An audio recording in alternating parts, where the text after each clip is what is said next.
दोस्तों, मेरे चैनल सुख समृद्धि उपाय में आप सभी लोगों का हार्दिक स्वागत है। मैं सुनाने जा रही हूँ 81 देव उठानी 81 की कथा।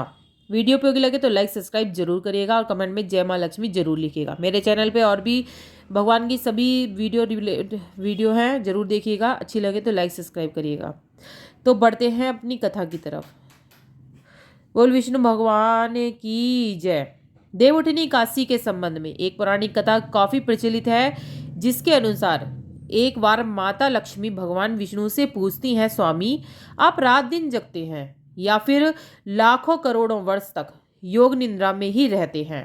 आपके ऐसा करने से संसार के सभी प्राणियों को कई परेशानियों का सामना करना पड़ता है। माँ लक्ष्मी ने भगवान विष्णु से कहा कि आपसे अनुरोध है कि आप नियम से हर साल निद्रा लिया करें। इससे मुझे भी कुछ विश्राम करने का समय मिल जाएगा। लक्ष्मी जी की बात सुनकर नारायण मुस्कुराए और बोले, देवी तुमने ठीक कहा। मेरे जागने से सब देवों और खासकर तुमको कष्ट होता है और मेरे कारण तुमको जरा भी आराम नहीं मिलता।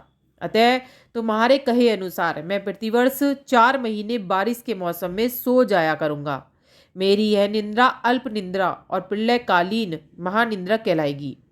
मेरी यह अल्प निंद्रा मेरे भक्तों के लिए परम लाभ मंगलकारी होगी। इस काल में जो भी भक्त मेरे शयन की भावना कर मेरी सेवा करेंगे और शयन और उत्थान के उत्सव को आनंद पूर्वक आयोजित करेंगे, उनके घर में आपके साथ निवास करूंगा। बोल विष्णु भगवान की जय। बोल माता लक्ष्मी की जय। सुन लेते हैं दूसरी कथा। एक राजा के राज्य में सभी लोग एकादशी का व्रत रखते थे। प्रजा तथा नौकर चाकरों से लेकर पशुओं तक को एकादशी के दिन अन्न नहीं दिया जाता था। एक दिन किसी दूसरे राज्य का एक व्यक्ति राजा के पास आकर बोला, महाराज कृपा करके मुझे नौकरी पर रख लो। तब राजा ने उसके सामने एक शर्त रखी, ठीक है रख लेते हैं, किंतु रोज तो तुम्हें खाने को सब कुछ मिलेगा पर एकादशी को अन्न नहीं मिलेगा। उस व्यक्ति ने उस समय हाँ कर ली, पर एकादशी के दिन जब उसे फलाहार का सामान दिया गया तो वह राजा के सामने जाकर गिड़गिड़ाने लगा, महाराज इससे मेरा पेट नहीं भरेगा, मैं भूखा ही मर जाऊंगा, मुझे अन्न दे दो। राजा ने उसे शर्त के बात याद दिलाई, पर वह अन्न छोड़ने की को राजी नहीं हुआ। तब राजा ने उसे आटा दाल चावल आदि दिए। वह नृत्य की तरह नदी पर पहुंचा और स्नान कर भोजन पकाने लगा। जब भोजन बन गया तो भगवान को बुलाने लगा, आओ भगवान भोजन तैयार है। उसके बुलाने पर पीताम्बर धारण किए भगवान चतुर्भुज रूप में आ पहुंचे और प्रेम से उसके साथ भोजन करने लगे। भोजन आदि करके भगवान अंतर ध्यान हो गए और वह फिर अपने काम पर वह चला गया। 15 दिन बाद अगली एकादशी को वह राजा से कहने लगा, महाराज मुझे दुगना सामान दीजिए, उस दिन मैं तो भूखा ही रह गया। राजा ने कारण पूछा तो उसने बताया कि हमारे साथ भगवान भी खाते हैं, इसलिए हम दोनों के लिए ये सामान पूरा नहीं होता। यह सुनकर राजा को बड़ा आश्चर्य हुआ। वह बोला, मैं नहीं मान सकता, भगवान तुम्हारे साथ खाते हैं, मैं तो इतना व्रत रखता हूँ, पूजा करता हूँ, पर भगवान ने कभी मुझे दर्शन नहीं दिए। राजा की बात सुनकर वह बोला, महाराज यदि विश्वास ना हो तो मेरे साथ चलकर देख लें। राजा एक पेड़ के पीछे छिपकर बैठ गया। उस व्यक्ति ने भोजन बनाया और भगवान को शाम तक पुकारता रहा, परंतु भगवान नहीं आए। अंत में उसने कहा, हे भगवान यदि आप नहीं आए तो मैं नदी में कूदकर प्राण दे दूंगा। लेकिन भगवान नहीं आए, तब वह प्राण त्यागने के उद्देश्य से नदी की तरफ बढ़ा।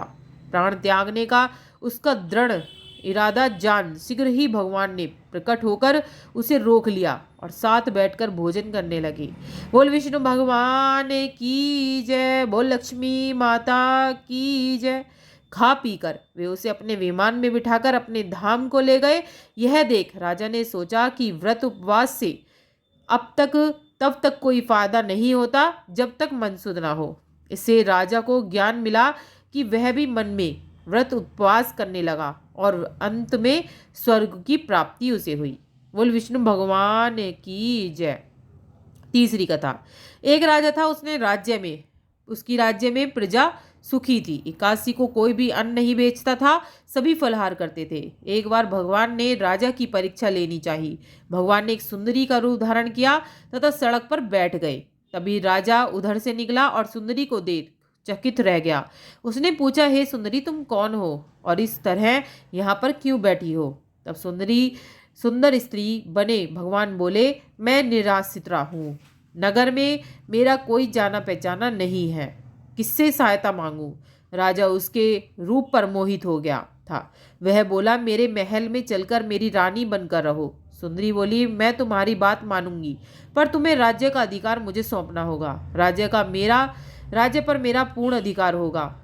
मैं जो भी बनाऊंगी तुम्हें खाना होगा। राजा उसके रूप पर मोहित था, अतः उसकी सभी शर्तें स्वीकार कर ली। अगले दिन एकादशी थी। रानी ने हुक्म दिया कि बाजारों में अन्य दिनों की तरह अन्न बेचा जाए। उसने घर में मांस मछली आदि पकवाए और परोस कर राजा के खाने के लिए कहा। राजा को यह देख राजा बोला, रानी, आज एकादशी है, मैं तो केवल फलाहार ही करूंगा। तब रानी ने शर्त याद दिलाई, बोली, या तो खाना खाओ, नहीं तो मैं बड़े राजकुमार का सिर काट दूंगी। राजा ने अपनी स्थिति बड़ी रानी से कही तो बड़ी रानी बोली, महाराज, धर्म न छोड़े, बड़े राजकुमार का सिर दे दें। पुत्र तो फिर मिल जाएगा, पर धर्म नहीं मिलेगा। इसी दौरान वहां राजकुमार खेलकर आ गया। माँ की आंखों में आंसू देखकर वह रोने के कारण पूछने लगा, तो माँ ने उसे सारी वस्तु स्थिति बता दी। तब वह बोला, मैं सिर देने के लिए तैयार हूँ। पिताजी की धर्म की रक्षा होगी, जरूर होगी। राजा दुखी मन से राजकुमार का सिर देने को तैयार हुआ तो रानी के रूप में भगवान विष्णु ने प्रकट होकर असली बात बताई। बोल विष्णु भगवान की जय।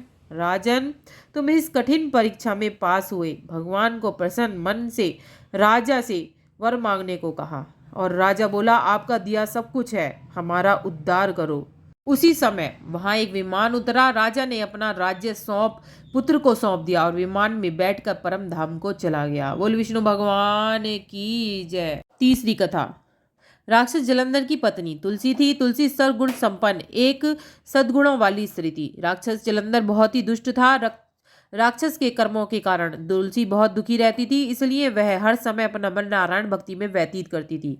जलंधर के बढ़ते पापों के कारण भगवान विष्णु ने उसका संहार किया और तुलसी अपने पति की मृत्यु के बाद सती धर्म को अपनाकर सती हो गई। हिंदू धर्म की मान्यता के अनुसार उस सती की भस्म से तुलसी का पौधा उत्पन्न हुआ और उनके ओजस्वी विचारों गुणों के कारण तुलसी का यह औषधीय पौधा आज इतना गुणकारी है। तुलसी के सत्कर्मों के कारण भगवान विष्णु ने अगले जन्म में तुलसी से विवाह किया, इसलिए देवउठानी 11 के दिन तुलसी विवाह का आयोजन भी किया जाता है। बोल तुलसा माता की जय। वीडियो पे लगे तो लाइक सब्सक्राइब जरूर करिएगा।